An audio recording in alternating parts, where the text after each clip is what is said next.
Welcome back to Mice TV, coming to you live from the CAKE Pie Expo in Da Nang, Vietnam. Our next guest is Dr. Carmen Abesamis-Dichoso, and she is an optometrist in private practice in the Philippines. Her specialties includes contact lens design for keratoconus and high astigmatism, and she also does visual assessments of the mentally challenged. She's been an orthokeratology practitioner since 2005. Welcome to the show, Dr. Carmen. Thank you. Thank you for having me. Yes. So, you've been working with us for a while on Cookie, but it's actually the first time we met. Yep. I think we've been working together for, is it a year or 2 years now? Maybe. So is this your first time in Vietnam? It is. It's one of the few countries I've not been to in Asia. Well, let's get right to it. So, Dr. Carmen, she is working with us on Cookie Magazine quite a bit. And in our last issue, we really focused on sustainability and optometry and how we can make optomic practice more sustainable. So let's just get right into it. We know that surgical procedures create a lot of medical waste. What about optometry? Where in optometry are we finding kind of these big contributors to carbon emissions? Of course, patients would love to have fashionable frames. They love to change their glasses so often. And so these old, glasses that are not really old, maybe it's like 6 months, a year old. Wow. This is some of the causes of, waste. Right, Yes. right. Yep. So people just kind of going through their glasses and, are there recycling programs for spectacles in the Philippines? Oh yes. Yes. It's a big thing. Actually, in my clinic, we have a box there that says "Put your old spectacles here," because a lot of people cannot afford to buy glasses. Right, and then it's upcycling in a way, It's people, maybe they want new frames, but then you can also give them to somebody else who probably can't afford them. Yeah. Now, let's move over to contact lenses. We know that patients need them, and I think right before we came on, we were talking about disposables and how I love my disposables. I don't love the excess waste that, is created by them. Is there any way to make wearing disposable contact lenses greener? Less guilty. I feel lessen my guilt for, We encourage patients not to flush their contacts in the sink because you have little or less control of where it goes in our sewage system and then eventually goes out in the sea. So you don't have much control on that. So we encourage them to put them on the bin. Right, right. And do you come across, I think we've actually got that article, if we could put that up. So let's take a look. So this is actually the article in Cookie Magazine. You can actually find it on our website as well, www.cookiemagazine.org if you're interested in reading that. So you encourage your patients to put the contact lenses in the bin. Is there anything else that you could do, from a practitioner or a patient standpoint, to encourage more sustainable practices in optometry? Okay, in the Philippines, optometrists are encouraged not to package things on plastics that are single use either. Right. So paper bags are encouraged because they're recyclable. Yep, and of course, I cannot emphasize the importance of daily disposables. You have to balance because daily disposable contact lens, you don't need contact lens solutions, which That's are true. in bottled plastics. So you only need your lubricants to stay fresh and healthy and be hygienic when you wear those contacts. And so you kind of balance that.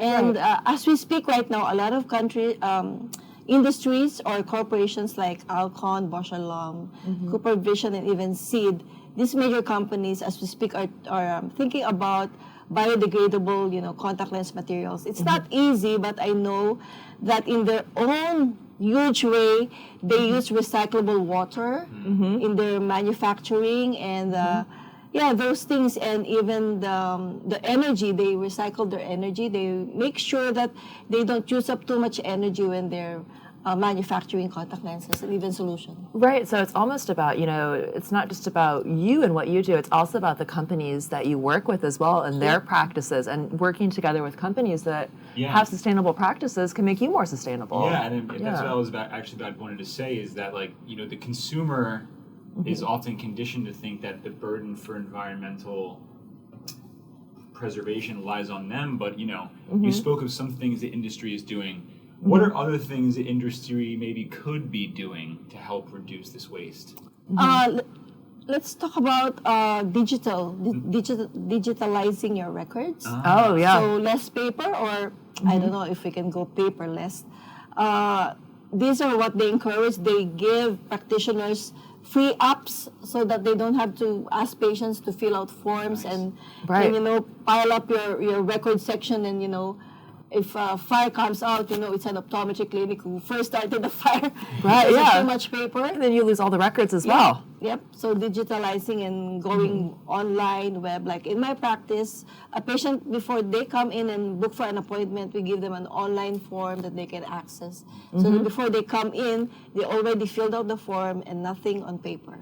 Well, that's also about, it's not just, about making, reducing carbon emissions. Being sustainable is also about, having a sustainable practice overall, and that's time management. You want to be able to, you don't want to clog up your waiting room. If they can fill the forms out in advance, everything's electronic, that gives you more time to do what you're meant to be doing, and that's spending time with the patient. And the pandemic accelerated everything. It did. Yeah, you don't want patients waiting too long on your, waiting area.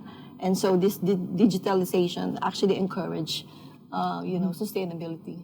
Right, and it does feel like, I know COVID is obviously still going on. It feels like we are in a bit of a different place than we were, say, in 2020, thankfully. Yeah. But how did that actually impact? You just kind of brought that up. How did you yourself go in a more digital manner when kind of COVID happened? Were you able to do any telemedicine, or was that occurring in the Philippines? Telemedicine has become more popular during the pandemic. Yes. It was in a way already there pre-pandemic, but people just and the doctors, optometrists just embrace it because there was no other choice actually. Right. And it's efficient.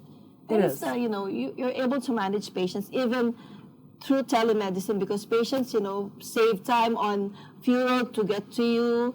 They feel safer. You can actually diagnose some red eye just on the phone, just Right. listening to the patient and making sure where that red eye is coming from. Right, and that's what go ahead. Yeah, I mean, people always say necessity is the mother of invention, but I mean, it's also the mother of adoption here. Yep. I mean, these technologies have been around, but people are, now being forced to just adopt them.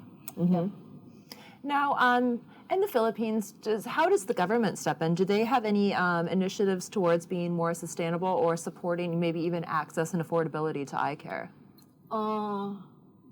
You mean how does the government? Yeah, does the government, do they have any initiatives to support maybe reaching the more rural areas, or is that more of a NGO or charitable focus when we're trying to provide care to all these different regions? Yeah, it's a problem that we're trying to solve. And the thing is, not all problems are government, could be solved by the government. And so before the pandemic, we have worked with the United Nations Development Program. We went to 10 different provinces who are not being reached by government, doctors or optometrists or ophthalmologists. And so we were able to go there remotely, and they funded all our expenses and even the Wow. eyeglasses and even the surgeries. That is good. So it's something that people are aware of and they're paying attention. Yes.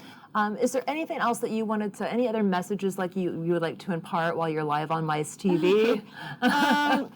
The government of the Philippines is doing a lot of work in sustaining our islands, our mangroves, our coral reef. We are home to the best islands in the world, Palawan and Boracay, if you've heard. I have you heard. been? I have not been. I want to go so You should. bad. It's gorgeous. Yeah. So, and these are, we just had a total cleanup of Boracay. Wow. Well, we're going to talk more about that off camera. We've got to sign off for now. Stay tuned. We'll be right back.